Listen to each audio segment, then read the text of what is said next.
দিদি ভাই, আজকে তুমি অনেক দিন বাদ আবার শাড়ি ঘরে এসেছো, বাজার করে কেমন লেগেছে একটু শেয়ার করে দাও। দাদা ভাইও বলবে কিন্তু তার সাথে সাথে, প্রথমে দিদি ভাইয়ের কাছে শুনবো।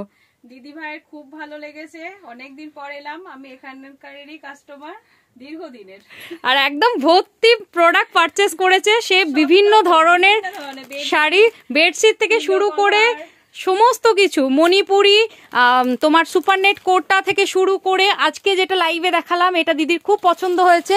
এই দেখো নিয়ন গ্রিন কালারের ঢাকাই, এটা তোমাদের সাদা লাল পুজোর জন্য পরার জন্য, আর এটা তো মঙ্গলগিরি, আর এটা 3D, তোমরা সবাই নিয়ে নিয়েছিলে 3D, এই দিদিও নিয়েছে।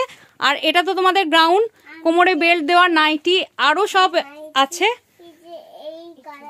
দাদা ভাই তুমি একটু বলে দাও তোমার কেমন লেগেছে এই সমস্ত প্রোডাক্ট পারচেস করে। বর্ধমান আসলেই শাড়ি ঘর আসতে ইচ্ছে করে। কোথা থেকে আসছো সেখানে? হ্যাঁ অবশ্যই, কোথা থেকে আসছো একটু দর্শকদেরকে বলে দাও। আসছি হুগলি ডিস্ট্রিক্টের আরামবাগ থেকে।